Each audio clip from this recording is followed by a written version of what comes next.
Okay, we are finally coming to you with the Fallout Season 2 finale. I'm Bankole, that's Pete Peppers as Emmanuel.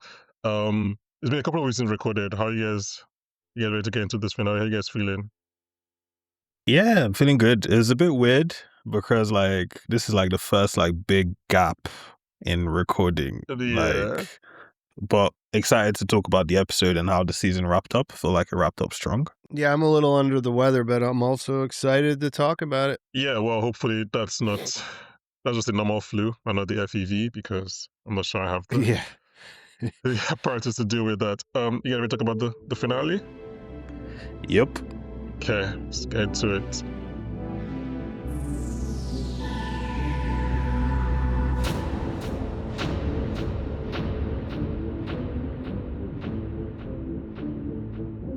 Hello and welcome back to the Popcorn for Dinner podcast.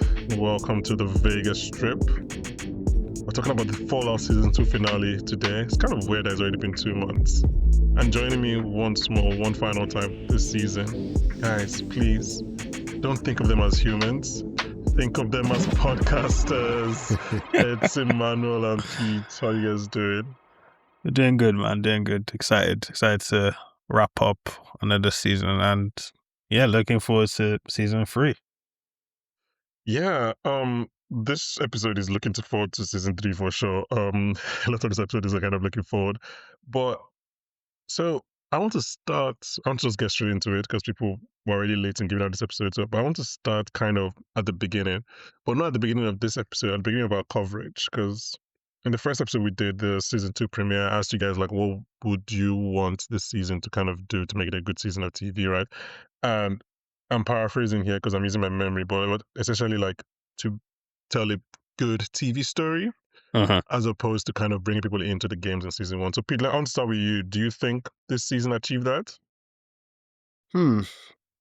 Yeah, I think so. I think that overall, I think it moved in the direction I was hoping it would. Like the things that I said in that first podcast, I think that they have developed the characters. I feel more connected with them, more invested. There was some moments in the finale where, I experienced some feelings from watching, the episode as it was unfolding.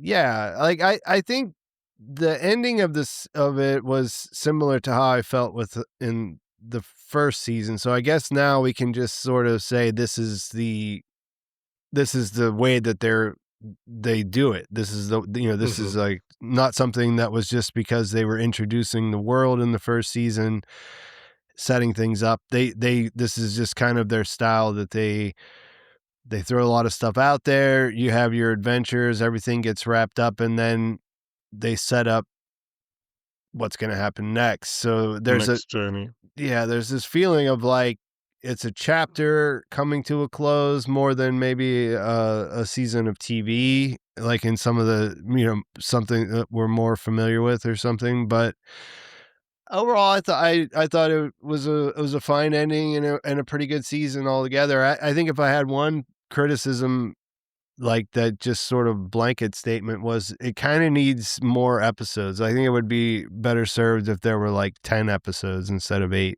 but that's Or just less time on Reg. Oh, I was gonna say, Not to be that guy. I don't think they used the real estate well enough to justify Yeah, an extra not couple episodes. But yeah, not to be the guy that is nitpicking at the start, but like at the end of the season, I was like, okay, this Reg thing didn't really go to like. anything. We could have done the water thing without we just seeing Betty. Like we didn't really need to spend the scenes we spent with Reg. Emmanuel, what are your thoughts on the episode? And I guess that same point, like, do you think it told a good television story this season? Yeah, I think it was a good episode, or couple of episodes. I think most of the characters now are well fleshed out. I probably alluded to it there, of like, I still feel like the resource allocation in the season could have been slightly better for what we've got anyway. Like, I don't know how it's all gonna pan out. Maybe it's gonna mean more or what have you. In terms of a TV story, I think, I think, some of the plots definitely hit. not all of them. But I think we're more, how do I put this? We're getting to a point now where things are more like character driven. As like, okay, we can sit and think like, okay, what would this person do in this scenario? Okay, this is what they're doing, rather than just getting from A to B. So I think in that aspect, I'd say yes, that it definitely did turn more into a TV story. It does still leave a lot of unanswered questions. That's why I'm probably going to be interested to see like people that binge watch it. I wonder how they're going to think about it, because obviously we spent a lot of time theorizing of like who's the person in the shadow in the meeting room and all these things, and like obviously for this season we've kind of just had to park that really. So maybe we're gonna come back to that, but yeah, I think those are kind of my thoughts in general at the Well, moment. first of all, I always love unanswered questions in a television show. I think that's what drives the TV. But I do think they answer that question: who is in the shadow? Like they don't tell us who exactly, but we get the idea that it's the Enclave, right? It's so Hmm. we don't know the exact person, like their face or whatever. But like Yeah, yeah, I yeah. think just giving us that answer, the idea that it's the Enclave, it's somebody there, is enough Fair. to explain the situation. Um, Apart from the Reg storyline, you said that some didn't really hit for you. Is there another one that didn't hit for you? I think also the Norm storyline was Really? I mean it was good, but like I still feel like there was a lot of I, I just feel like there was a bit more personally to be desired from it. Of like, um, I like where we've ended up. That he's almost Mm-hmm. kind of got his own journey with Claudia and stuff. Mm-hmm. Maybe what actually took me out is just like, what are the odds that everyone dies except the one Oh, person he it's like likes? I was like, look, It's it's like, plot what what armor. what what in the plot armor is that? In Pete's words, she's his girlfriend. Like she just has to. The moment he hides, I was like, she's gonna be alive. Like I knew she was like, it's like one of those things that you just allow. In talking about TV writing, that's just TV writing. It's like, oh, whatever. It's like it's fine. Yeah, I was like, maybe that was what got me, because I was just like, come on, like, what are the odds that no one else, So but I think like it was just more so like, yeah, I don't know, I just maybe it's my own expectations coming into it of like I mhm. felt like him going into the wasteland, I'd expect him to sort of interact more with like some of the people or the factions that we know. S- Um, so it just kind of seemed very like self-contained, and I mean, based on what's happening there, is like he's trying to head back to the vault. So I'm like, okay, I'm you still did. kind of waiting to be impressed or waiting to see where we're going with him. But yeah, I I like there's some words you used that's really self-contained because I was thinking about it and I felt like yes, the plot line kind of ended with a whimper because we were started at the beginning and we really liked yeah, the Norm character, but then I was thinking about it and I was like, oh, actually no, is because we went in expectations like you said, we thought it was going to be this kind of pivotal storyline to the overall plot, but I think it's more of yeah, just kind of like Norm's journey. This is like mm, Norm's version of Lucy's journey. So it's like it's Norm kind of seeing it's not necessarily going to be the main plot of FEV or the main plot of the Enclave. It's just kind of getting Norm acclimatized to what the Wasteland is. And I was like, oh, this is just Norm's story. And fair. I think when it's on that level, you can kind of appreciate it for what it is. It's not like this big story about the Yeah, maybe. Enclave or the NCR or the Brotherhood or Yeah, whatever. you're right. Maybe I just got played by that moment, obviously, where he opened everything and sort of the buds kind of thing of like everyone is Hmm. out. That felt like such a thing of like, It did. this is a big Like a move, big move, yeah. And I thought about that as well. Like, yeah, it's kind of played up as this big thing, but then you're like, actually, no, it's really more of just like Norm's character. I was like, oh yeah, it's not as big as, and I don't know, maybe when they Because made it in season one finale, I thought it was gonna be a big thing, and as a writer, like, actually, let's just focus more on yeah, what because I this was does just to like, Norm. if you sort of distill everything, right, going through releasing the people, them crawling up through the vents, dealing with the brain, we've basically gone through all that just to give Norm a love interest. Like that's the sum total effect, like in terms of going forward, right? But he's also changed. He's changed a lot from the Norm of season one. Like he's almost starved to death. He's learned all the things that his dad did. He's gone through the wasteland. Like from a character point of view, he's changed a lot. Fair, I mean, I'm happy to be proven wrong with it anyway, No, but no, it's not. like, I yeah, mean, I think it's a worth because, like I said, I did have this kind of thoughts as well, and I just thought about it. Like, is it worth wild discussion. It's just that I was like, oh, actually, maybe we're. I was thinking about the norm plotline in a way that the show wasn't intending us to think about it. Like it's not the Maximus or Lucy storyline. I don't know, Pete. Did you have any of these pushbacks? Um, it just feels a bit incomplete, I think is Mm-hmm. what it is, and it's fine. You know, like we talked about it all the way through. I definitely was expecting something from it. Um, because I enjoyed the character and I sort Mm-hmm. of the whole setup. The, I guess that's sort of what I was thinking though when I was saying that I think it could stand to have more episodes, was not necessarily like in the sense that what we got was somehow stilted, but because they have these things, because of the way they're jumping around all the time, Mm-hmm. they hit on all these things all the time, and it makes everything seem equally important. But then at the end, you're like, oh, okay, well, that's just stuff that we need to remember where those people are.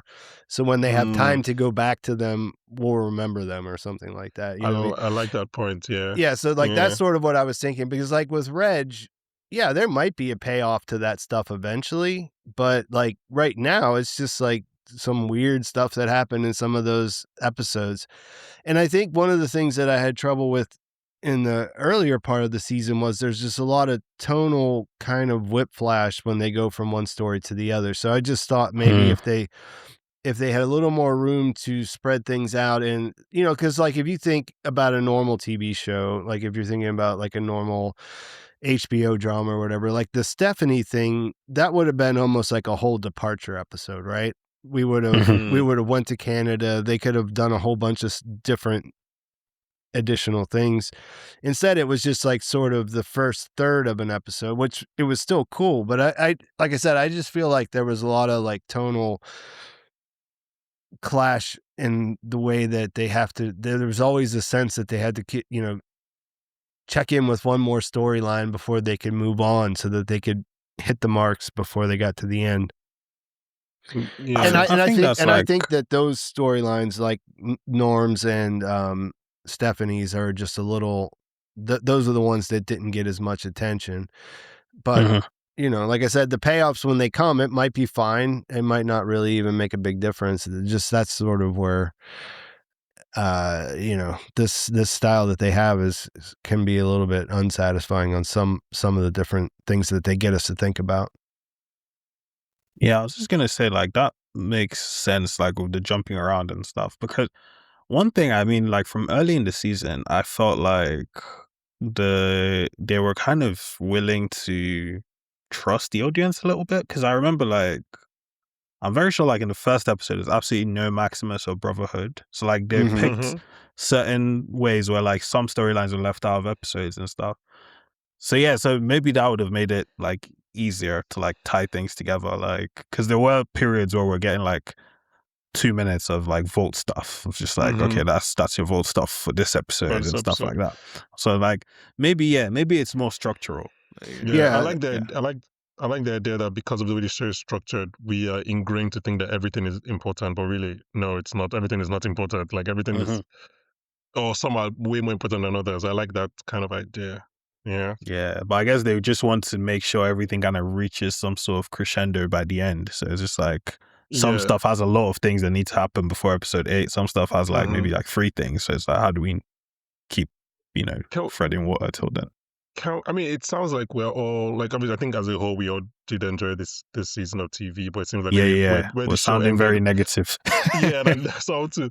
But like this Stephanie, let's talk about Stephanie because I was going to talk about Lisa. But we wouldn't mention her now because I think episode 7 is excellent. Mhm. Hmm. And I think if the Stephanie plotline doesn't work, it's not an excellent episode. So, which again then goes like, because in the finale, she has one scene. And we'll Mhm. talk about that scene in a second. But like, it's like, oh, after the high of 7, like I'm most looking forward to what's Stephanie going to do in that finale. And then it's like not what I expected. But let's just talk about, so we talked about the finale last week. Let's talk about the Stephanie thing. Did it work for everybody? The Canada backstory? Yeah. I mean, Yeah, I It think was it was kind of hilarious. like, was that? But it was hilarious. Oh yeah, definitely. Like, don't think of them as thingy. But I think like that's one of the strengths of the show. I think like when they want to kind of give you that, what's the word, like dossier on a character, like it's quite Mm-hmm. strong. Of like, Mm-hmm. right, like in that, I don't know how long that part of the episode was. Like everything about Stephanie just made sense. Made sense. Yeah. And Yeah. it was And like even down to how she found her way to Hank in the flashbacks, and you're like, wow, okay, this is Hank, man, such a insane. dweeb. Like this pretty woman spoke to him, and next thing you know, he's proposing 4 hours later. I was like, oh my god, Hank, man. It's so funny, man, because it then, at, to touch on Hank at the end before he Yeah. lobotomizes himself or whatever, and it's like, oh, Stephanie. I'm like, Stephanie. what did they do to you, man? Like 200 years later, he's Also, had she a was. whole other wife, a whole other family, and it's just like, Yeah. this is the history. So this is going to be the last negative thing I say. I promise. I think, but the revelation of what was in the box and like Stephanie's one scene in the finale did really disappoint me, Yeah, because I think I went in with the expectation like she's now maybe a more unhinged. like, yeah, but I thought she was trying to take things down from the inside because of her clear animosity towards America and all of this stuff. So like, if the idea is that she's just a part of the enclave, I don't know. I find that disappointing. I don't know, P. What do you think? Yeah, it's a like it's interesting because she married Hank. I don't know how much time passed in between when they got married in Vegas and when they went into the vault. Like, was their Mm-hmm. marriage could have only been a few A few days, a months. few weeks. You know what I mean? I'm not Yeah. sure how that works. I would say that I kind of felt the same way because I thought, when you lock someone in a room and you have all the people outside banging on the door, you think there's going to be a confrontation. There's going to be a Mm-hmm. showdown in the vault.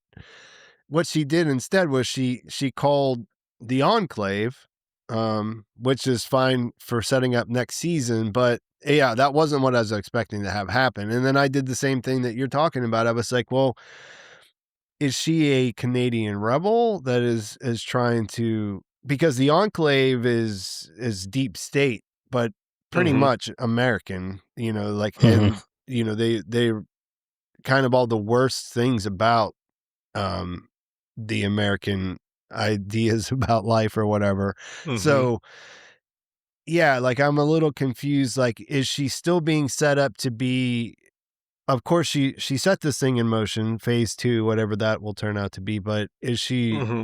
is she into the Enclave, or does she just need to get out of that room so Get out she's there, yeah. burning the world? You know what I mean? Like I wasn't 100% sure how that, Yeah. what we were supposed to think about that. Yeah, I had a bit of whiplash in that scene because I was like, It was a great I don't it know. was a great cut though, like the transition to her sitting behind the desk. Yeah, because I was like, something intense is going, and she just, maybe it's the action. She cuts such an unhinged figure, like she plays it really Yeah, well. Where it's especially like, with it's not, the eye patch, like Yeah, facts, yeah. yeah. So I was just like, again, yeah, this will be one of my ridiculous ideas or whatever. I was like, is she just gonna do something and mutate herself or something so that Or she can take them FEV on?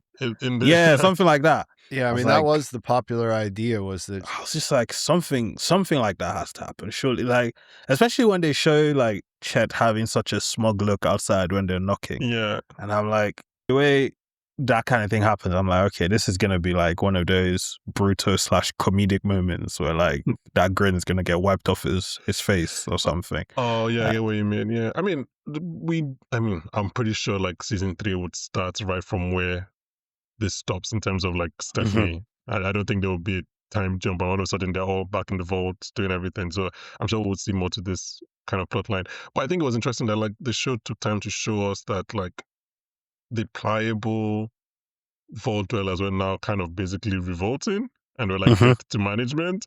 So that That was I know, so like funny, even man. and That Davey guy and of and the all other people being guy the that ones to were say it. like yeah, completely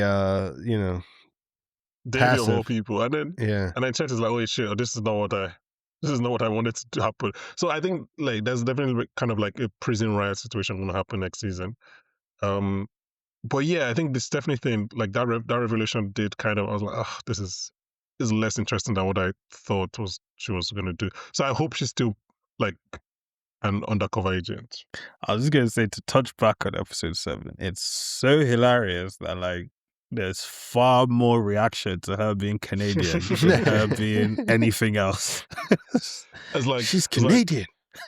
it's like, oh, she killed Woody. It's like, where are the She's glasses? No, she's 200 years old. She's Canadian. What? Like, okay. So Emmanuel, what is your favorite plotline from this finale? the ghoul, I'd say. Okay, so let's talk about that.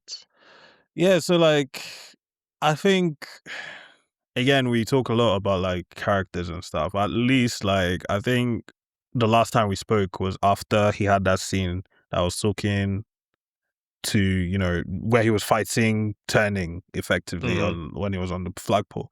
So I think it's nice when you have, I was gonna say, this kind of man in black character to throw Westworld thing, but when you have something like that with like a heart, with like, you know, you know the singular focus, right, and you know it's just his family and stuff. So being able to see him sort of pursue that and kind of get disappointed, but also encouraged at the end.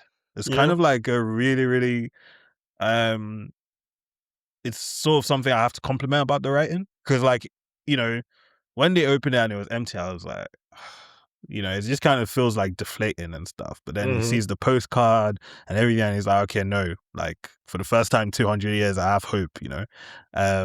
So yeah, so I kind of like how we went through that.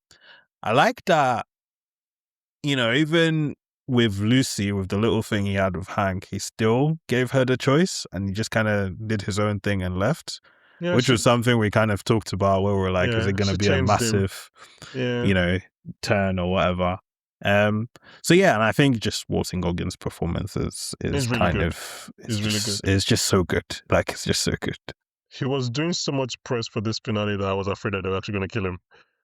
Like, you know, we kind of there was a question we had that we almost kind of reverse engineered into thinking that, oh, he's gonna die.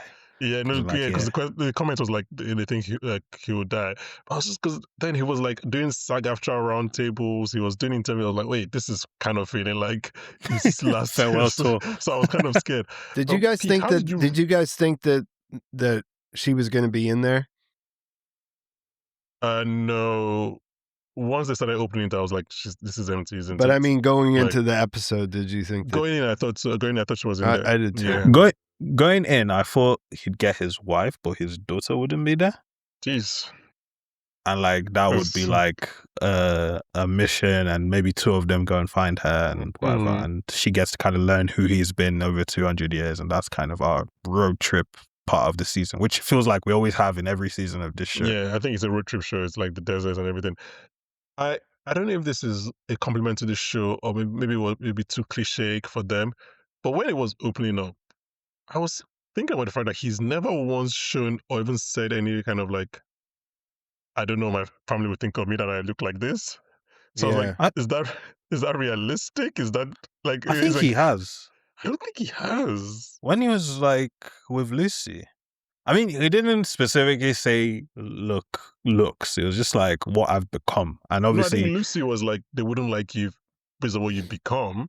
But like he's never shown any like he looks like a ghoul. Like the fact that he's not even worried about. What would you do? Like Jade is... What would you get? Like if you were split up with your significant other for that long, and when you got back together, they were a ghoul. I mean, that's a 200 years. That's you just have... I mean, also you're asking if I'm Barb, not if I'm the ghoul. Yeah, if you're Barb, like how are you going to feel about that? I'll be like, look, just give me a second. This takes a while to kind of get used to. You take a deep breath first of all. Yeah, you're like, I still love you. Just give me a second to kind of get used to it. It's like...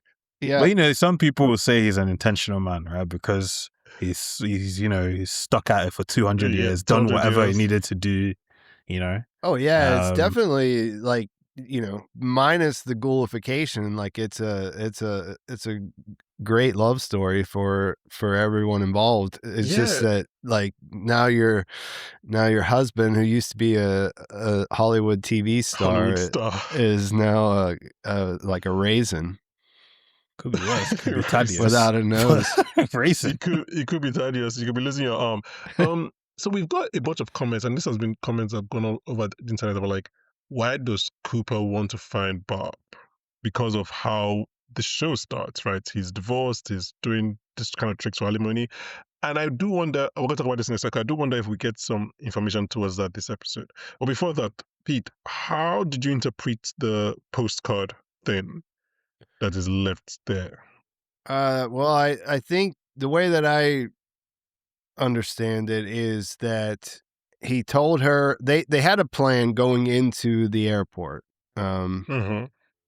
And he decided to take the heat for stealing the Diode. diode Mm-hmm. instead of her, and that is how he got the Red Scare treatment in Hollywood, and probably lost his job, Mm-hmm. and is why he was doing the birthday party.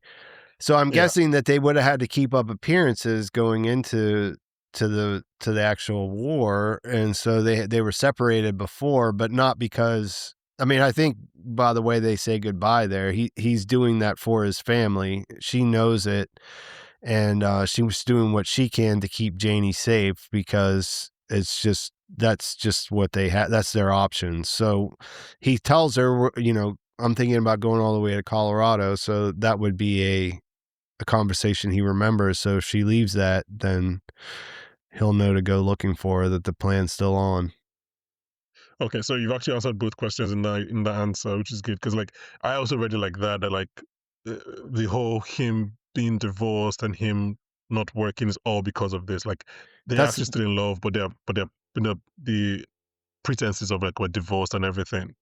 Yeah, because he did go looking for them for 200 years, and it wasn't just for Yeah. Janie, because Janie was with him when the bombs dropped. So there's a point at some point where he returns his daughter to his estranged ex-wife, and now that makes a lot more sense to me. Yes. I'm assuming because he knows that Janie and Barbara are gonna get good votes. Yeah. So Mhm. he's like the plan was always once the bombs drop, I get Janie to you and then I come find you at some point. But then so do you think is it that like Bob woke up maybe like 5 years ago, 3 months ago, and she put the postcard there? Like because she's been awake for 100 years and she's dead. But like he Yeah, seems to believe that she's that's still another thing I alive. was unsure of like the timeline of what happened. Yeah. Because at first there was a part of me like, what if she never just got in and she just dropped that?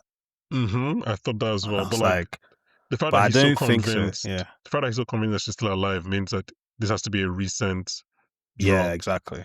But like I Yeah. don't know how he knows that. Yeah. I don't know.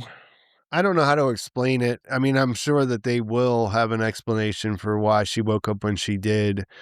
Mm-hmm. Um, but yeah, that's my interpretation, is that this is something that, the political situation, because of what they did, they thought they were doing, like, we didn't talk about Seven, but in Mhm. Seven, they think they're doing the right thing by giving it to the president. The president turns out to be Enclave. So Clancy Brown, man. yeah, so You can't trust him.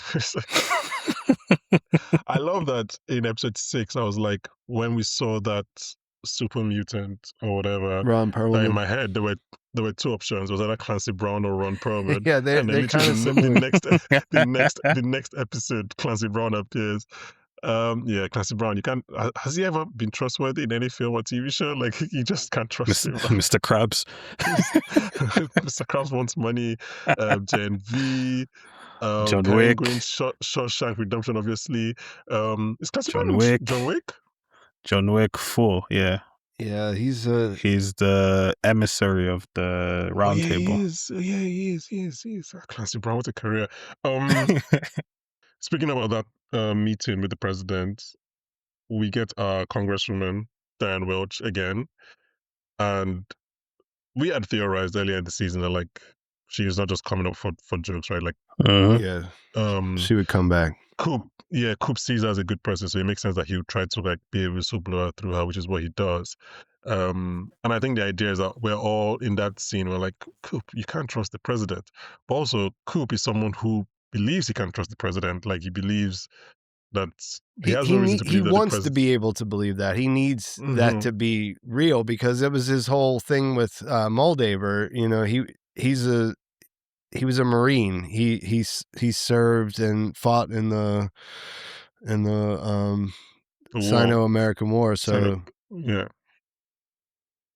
So let's use that to go to Lucy because Lucy finds Diane Welch's head, literally just her head, controlling these things, which like for a while I was so confused. I didn't actually know what to make. What were you guys' initial reactions in episode 7 when you first see the head? At first, I was like, "Whose head is that? Like, that has to be Mm-hmm. someone we know." And then when I realized it's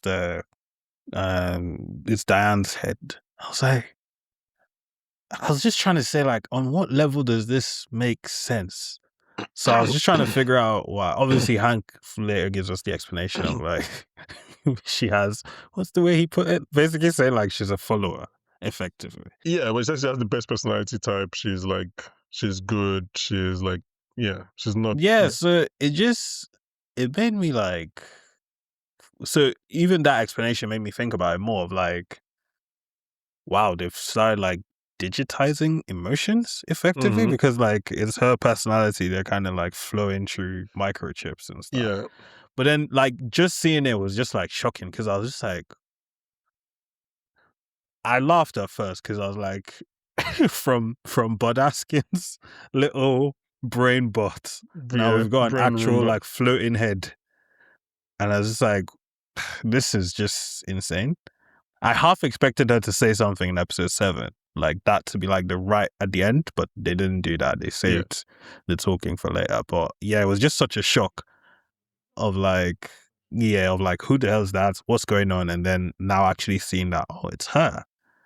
And then yeah, Um, but Pete, I think it was in your episode 7 video or comment, maybe in the comments of the video where you mentioned that you think like using Dial Watch's head was the change that Hank made to make it start working. yeah. Was that what you said?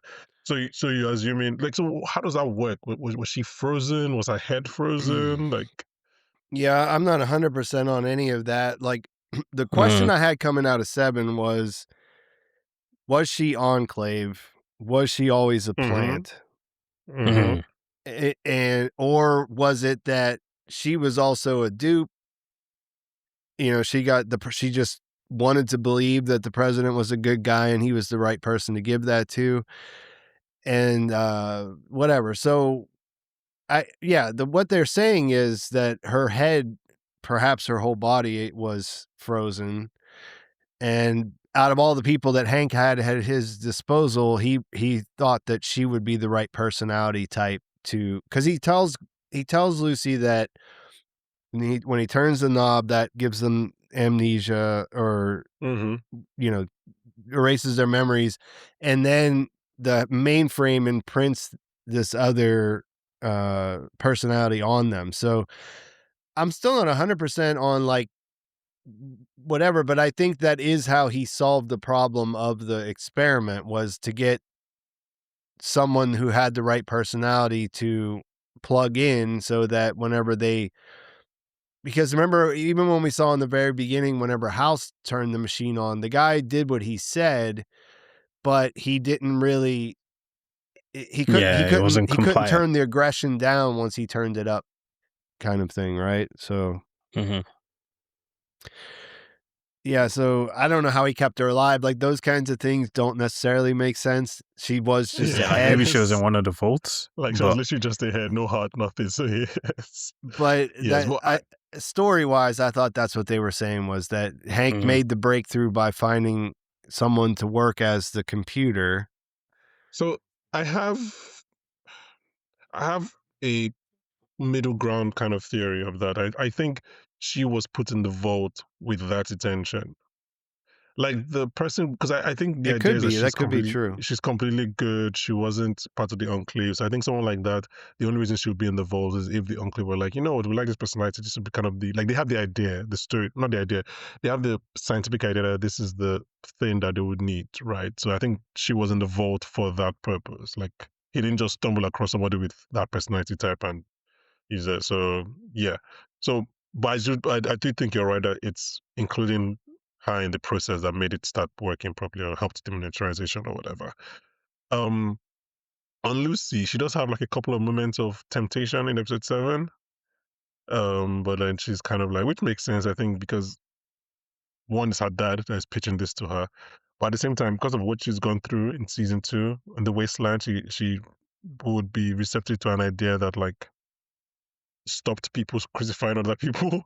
Yeah. And like so it makes sense that she was tempted, but I think is when she sees the NTR guy, Greg from White Lotus, and she's like, "Oh, actually, no, it's not. You're not just affecting the quote unquote bad people. You're also affecting the good people and the people that are trying to do good."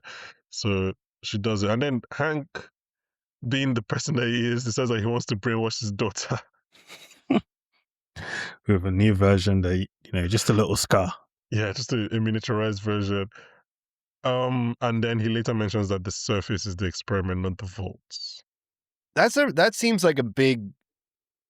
It's a very big thing, yes. Yeah, I Big think mic that drop. that's probably the biggest. That's the thing that I thought about the most after the fact, because the Enclave is they play a central role in a few of the games, and you know who they are. They're there, but they're always a bit of a mystery. And it's always sort of like, because it's game logic, like a game story, where they're an obstacle you have to get through to get to the next, whatever.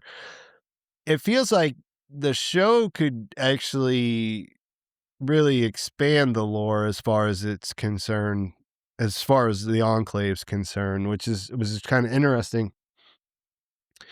And I don't know. I'm sure they've done some interviews and different things and talked about it after the finale came out, about what they're hoping to set up with that. But I thought that was probably, the key, moment that they, like, as far Yeah, I as mean bit of dialogue goes. yeah, I mean, also we should mention that Mr. House does confirm that Hank is working for the Enclave because we're not sure if he was calling the Enclave or House. I think they've teased Enclave throughout this season that I think they do have to be like the big bad in season 3. I think, for example, we will see whoever, if we, maybe we don't, maybe we don't see who the shadow is because Bob never sees who the shadow is, but we'll get an idea of who that, like, we'll get to see more people of the Enclave and more like leaders and things like that next season. Pete, what do you think the experiment is?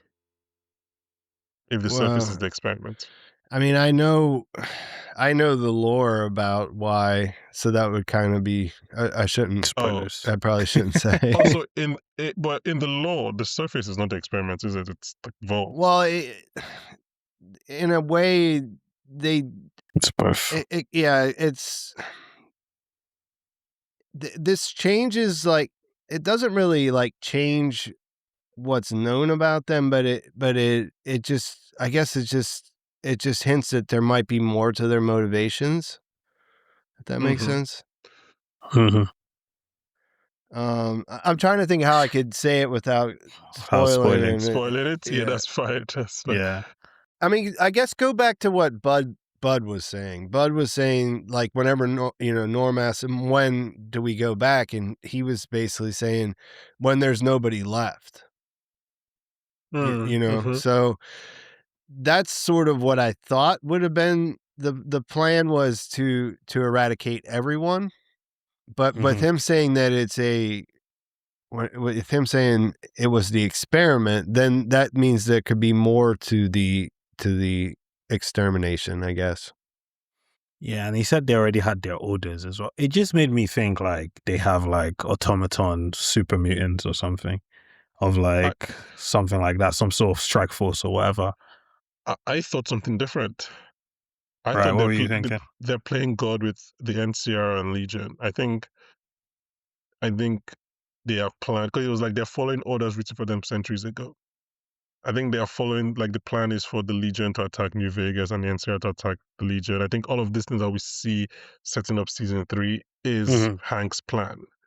Like, I think everything we see with Macaulay Culkin, like, all of this is kind of like the plan is like fair, because attack I guess Vegas. I took it very literally of like, you know, releasing R&D. So I was like, he's released something, right? Yeah, because it says that they've already put like the new chips that you can't machines even tell Oh, that yeah, they're that's true, chips. yeah. and you can't see. And like he's like, the Legion are coming. How does he know the Legion are coming? Like last time he like, so I think this is all kind of again, not to go back to Westworld, but like they're basically playing like a simulation. It's very.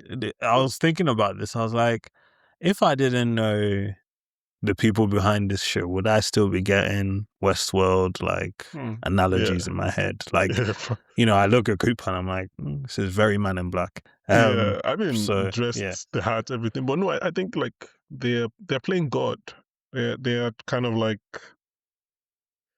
yeah, they're playing God. They're putting orders. They're doing a script. It's basically like an AI version of a film. Like they've written a script and like, go act it out. Let's see what happens, kind of thing. And I think Yeah. they have their pieces on board. NCR, Legion, because again, it's everything is just happening not so would you say the conveniently. Brotherhood feed into that as well?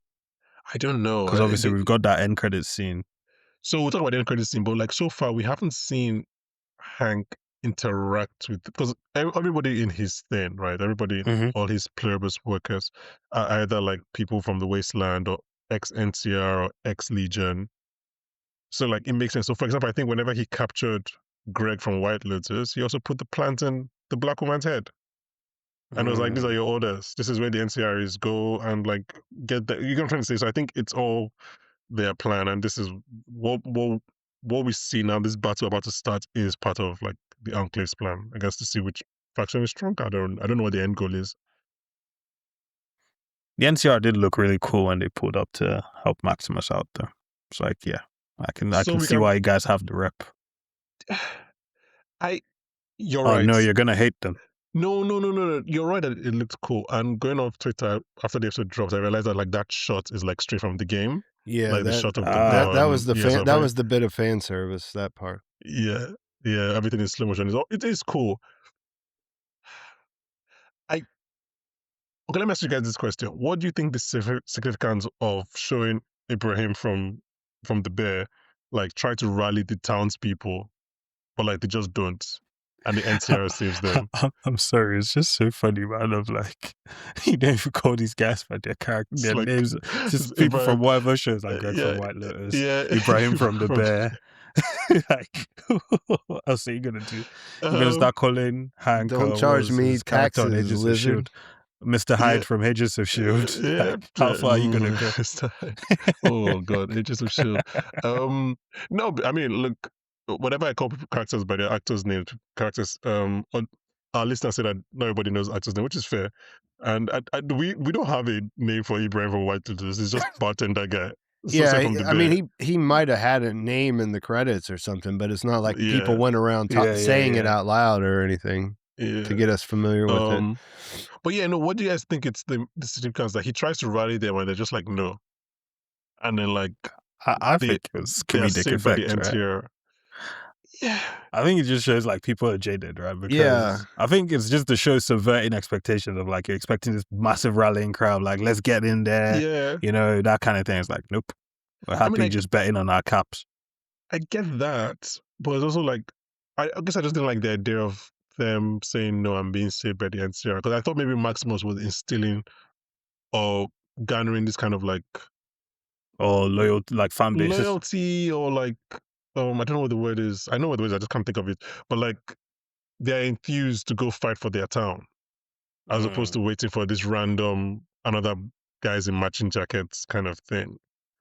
I don't know. Yeah, I think it was interesting. Maybe I'm being well. harsh on the NCR. No, I get what you mean. Like, and the show wants you to think of that because we saw Ibrahim grab the shotgun and then we see the magic shot. So I was expecting it to be him. And obviously they played the gag of first cut into Thaddeus and it's like, no. And it's like, so I was like, okay, he's going to just be them from the bar.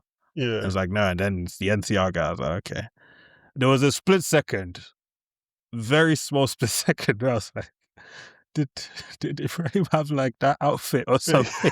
And that was a small split second. I was like, I thought so too. I was like, he just grabbed a helmet and like, wait. And I was like, no, that would be so ridiculous. That would have Like, been. It's funny to so talk I'm gonna about save now, this guy though. right now, and then let me get my outfit. Yeah. But yeah, On one side you have Thaddeus like, I need to reload. On that side you have Ibrahim. I need to wear my outfit. Well, Maximus is just dying. And but Yeah, that was kind I of my think thing. to what you were asking though, I think the thing is that on some level they are behaving like Hank would say that they would, right? Like that's what Hank Mm-hmm. is saying, that it's a mess. These people can't be trusted. They just want to kill each other.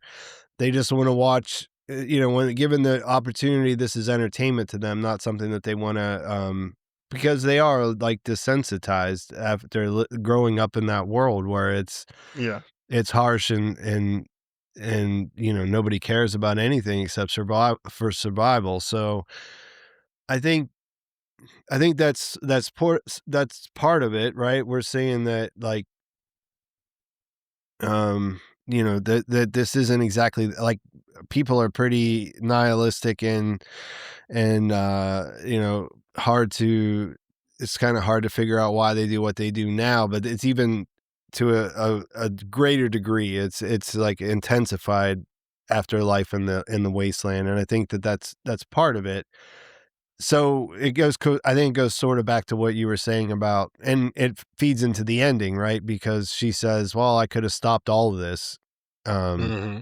But she made what I would consider the right choice, not to chip everyone. And, Yeah. yeah, it just sort of leaves us a spot where they need to they need to re-inspire the people if they want to build something Inspire new. is the word I Yeah. was trying to, like, it was there. I just couldn't remember inspire. Because Yeah. the world as it is right now, people are very cynical and very survival oriented. very jaded. Jaded. Yeah. Maximus doesn't get to do much. I mean, he does a lot of physical work this episode, but in terms of a character point of view, there isn't much in the finale. But I think in episode 7, he does get a lot. I like the idea that like he becomes the hero that he once had. Yeah. Right? It's like brotherhood ends here or whatever. And just the idea that like Coop, not Coop, sorry, the Ghoul makes a joke about how it's don't disregard the power of brand recognition, yeah, right? But like for these guys, this is like their savior coming back, right?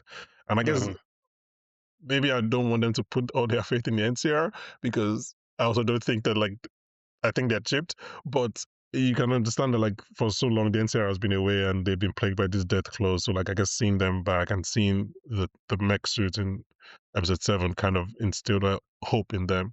But yeah, Maximus and Lucy, they meet up finally after a whole season away.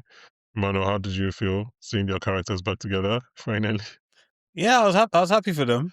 I was happy for them.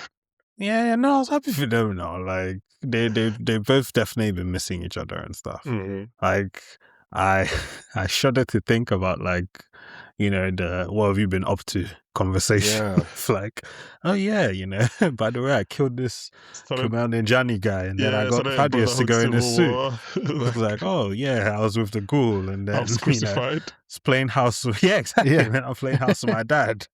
And, oh, by the way, there he is. He doesn't remember me anymore. Like, it's just it's just like, where do you even start? Yeah, it's a crazy day, but just think about all the things that led up to that day too.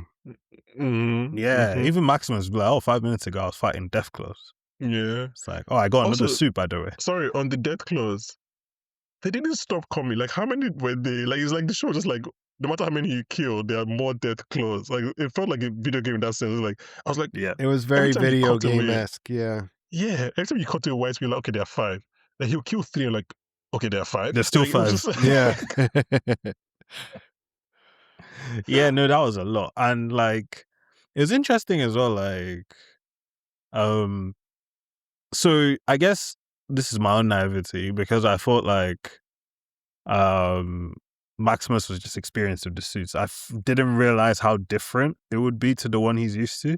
So like him not understanding the weapons and stuff like that, and kind of almost like playing it by luck in some Yeah. aspects, was like, oh wow, I guess it's a much this is older version, stressful. right? Yeah, I This guess is that's the point. pre Shady Sands fall. But then, So yeah, but then it was still functional, so it can't be that old. yeah, don't overthink it. Don't overthink it. Just let it be. Let it be. It's like, why is it even still there? Why has it not been looted? Just don't think about it too much. Just let it go. I did enjoy the little like Spider-Man moment of he's just a damn kid. I was like, Yeah, oh. yeah, I was like, yeah. wow, that's so nostalgic. It's like, oh wow, it's like, I was like, I mean, he's kind of a grown man, but you know. yeah. I mean, Ibrahim from the Bears in this show is maybe like in his 50s. So Yeah. he's like this guy is like this 20-something-year-old is one putting his life on the line for us. But yeah, they meet, and we do think. I mean, we can talk about what it looks like season 3 will look like, but it'll probably be Maximus and Lucy. I would assume for most of the season together. Maybe they are separated for like one episode or two, but whatever. But it looks like next season will be them, and then the goal is on to Colorado. So I don't really know how their paths will cross. So I wonder, yeah, maybe it's gonna be like, you know, this season we had Lucy and the Ghoul, and then Maximus on his own, and now it's Lucy and Maximus, the Ghoul on his own. To be honest, man, just put 3 of them together. Like that's what people are. I mean, I've been watching the They show. have different goals, but like now it's But like yeah. I don't even know. Like before, we knew what Lucy's goal was going to season 2. She was going to find her dad. Now we know she's not going to be in New Vegas all of next season, but like I don't know why she wants to leave, unless to go back to the vault, which I don't think she would want to do. Yeah, So like, I mean, I don't know what her goal for next season is. Well, I mean, I thought it was interesting that they had them. Their final scene is in Mr. House's penthouse. Yeah, So yeah. I have a feeling that he's going to direct them one way or the somewhere, other. or to Colorado or True, something. because that was, not to sound like a weirdo, but that was my happiest moment of the episode, is seeing House flicker back on the screen. Yeah. I was like, I do not want to see him without Justin Theroux. I'm sorry, I really, really, really like his performance. Yeah, I think nice, that's so what, good. because House was, you know, we know him as someone who was always planning, right? And ready for all inevitabilities. Obviously, Maximus and Lucy can't do anything about this big conflict that's going to happen, but Mr. House would be able to defend Las Vegas. Oh, okay. So you think he will help defend, and then maybe he'll make them go to the Enclave. Yeah, I think that maybe. he's going to be like, hey, you guys, there's a war going on outside. You know what I mean? We need to do something about this, and then they're going to end up being indebted to him, like how he said, everyone works for me. Sooner or later. So eventually, yes, more works for me. Because that's the only way I can figure out that they'll end up. Otherwise, like, they have no reason to follow or even pursue the Enclave. I mean, I guess because that's what Hank was Enclave, but he didn't really give them the lowdown about that. The information, yeah. She won't just leave Hank there, right? She'll take him. I was going to ask. Is Hank just done? Whenever we said that earlier, I was going to ask you guys what you thought. Like, what are they going to do with him? Is he going to be just luggage? Just happy? She was you send him back to the vault? She was walking away. But I think she was gone. Yeah, when Maximus called her, she was they walking should, away. They should have had him just turn into Agent Dale Cooper for the whole 3rd season. Have him watch Twin Peaks for a bit and take on that personality. I mean, we know we will see him in the flashback. Obviously, there's probably a bit more with the Stephanie wedding kind of thing. But this kind of feels like the end in present day. Like, how she's not going to just leave her father there. He's not a father anymore. He's alive. I mean, I really don't know. Dead. I feel like you can make an argument for both. I think she's just done. Like, because she didn't get the information she wanted. No, yeah. And I mean, he did a kindness for her, right? Because when she had to kill the congressman, she's like, why do people keep telling me this? She didn't want to wipe his mind, so he did that for her, right? That was his one fatherly kindness. But I don't think she was going to wipe his mind. No, she had the remote. They were both going to do this after he confessed. No, I think she was going to remove most of it, because she wanted to be the father that Yeah. She's gonna tone it down But a I mean, little. she doesn't really know how that thing works. I mean, True, that's true. like he told her you turn to how much amnesia they have, but that's the way I took the scene was So that he was like, well, she's gonna have to do this and then she's gonna feel terrible about it, so I'll just do it for her. that's a very generous reading because I That's really one was way. like, I took it of like he just didn't want to confess. yeah, I think I was like, Huh. if you can't, to be fair, I was just reading If you can't win, don't lose. I was reading an Invincible Iron Man comic run from 2008, 2012, where he has like data stored in his head. And he's like, the only way I can get rid of it is by erasing it. Like, even if I die, Yeah. no one else can get it. So, like, in my head, that was what Hank was doing here. He was like, I don't want you to have a chance of getting this information. So I'm going to clear it from my head.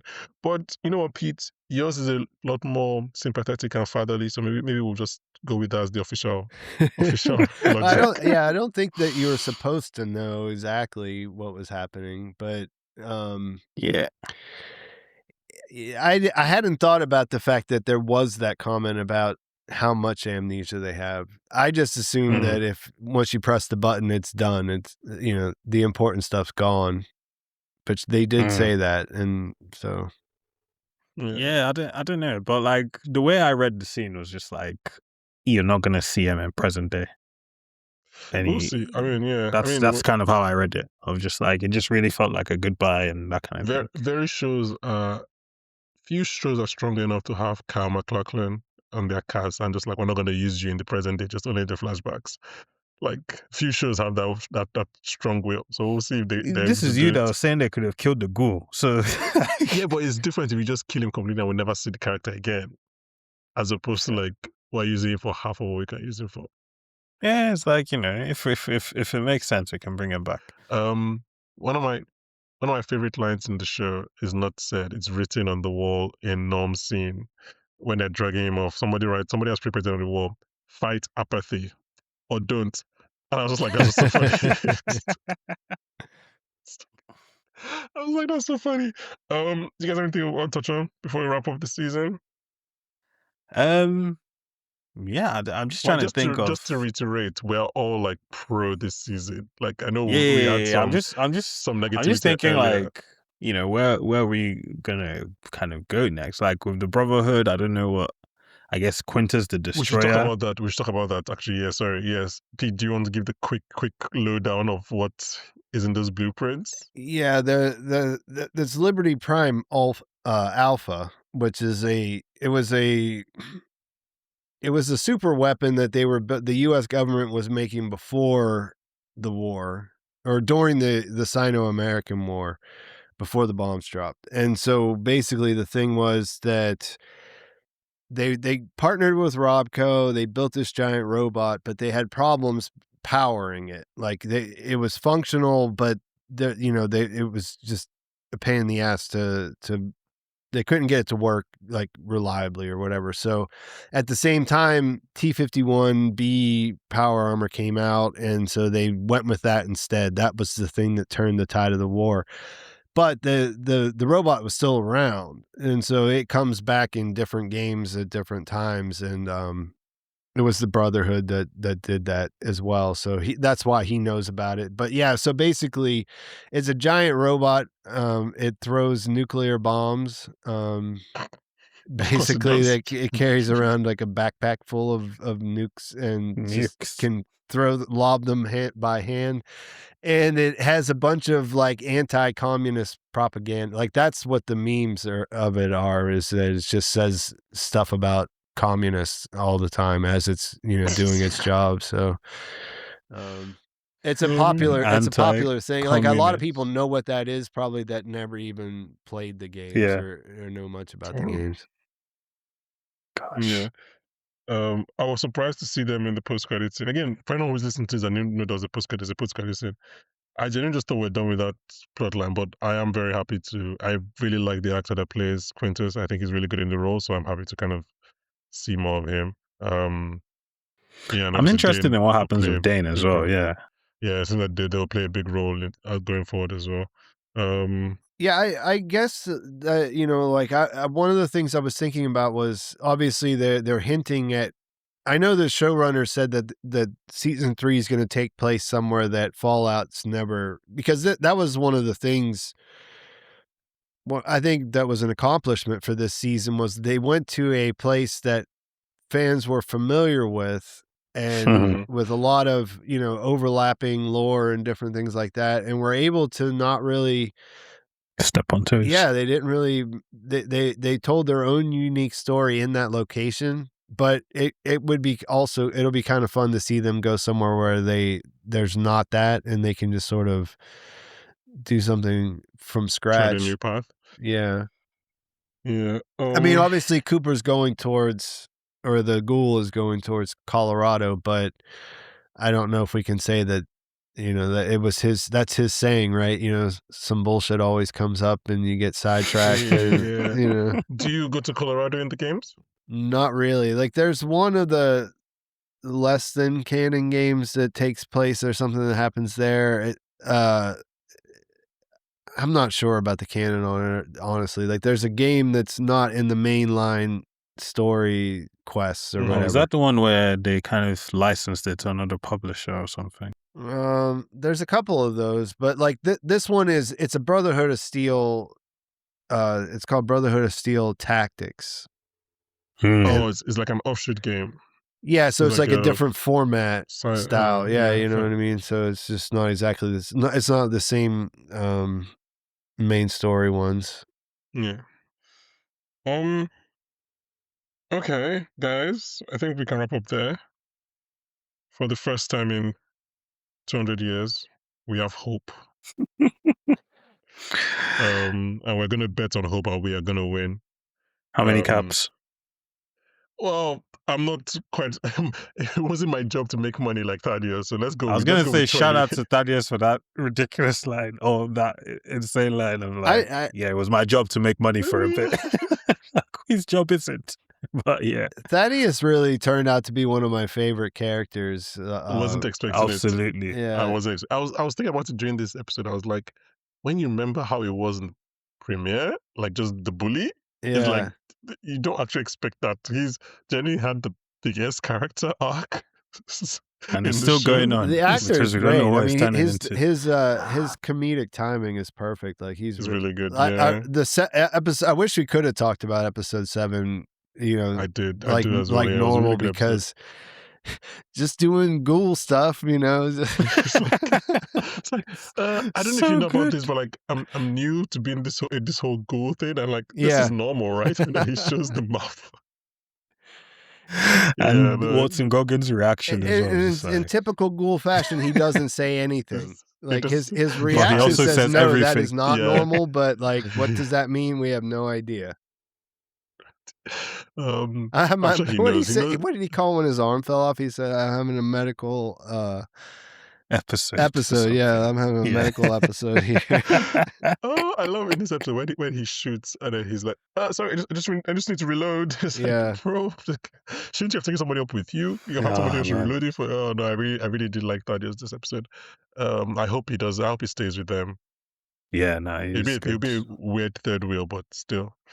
Then maybe give Lucy and Maximus like 2 days alone, and then you can go join them. Just, but yeah, we have hope. We're happy. This is a good season of TV. I'm happy as someone who didn't really like get into the weeds of season 1. Like I just watched it like a normal person. I'm happy I was able to kind of like get into and actually see the richness of this show, which I kind of like glossed over when I was binging the first It season. does a lot of things really well, like at a very Yeah. high level.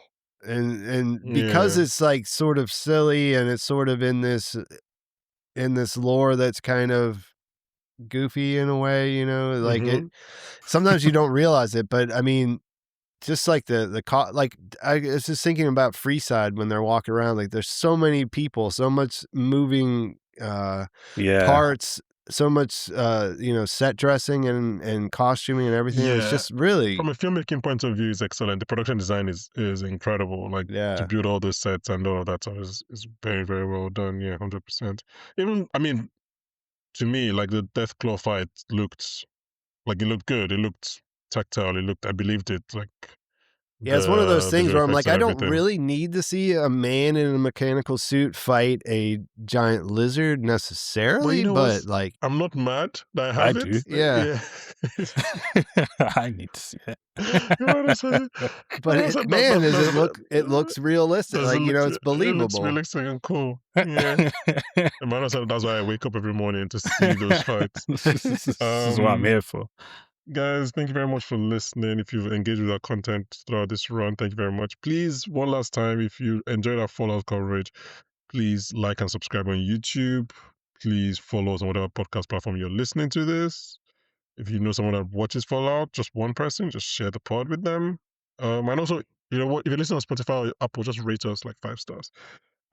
Obviously, Pete's coverage of Fallout is also on his channel, so check that out. He's also covering Rise of Seven Kingdoms as well weekly, which we are doing as well for the next few weeks.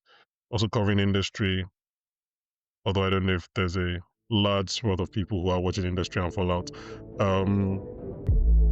But yeah, check I all watch that out. both. And then you do watch, but Yeah. so do I. Do you watch industry?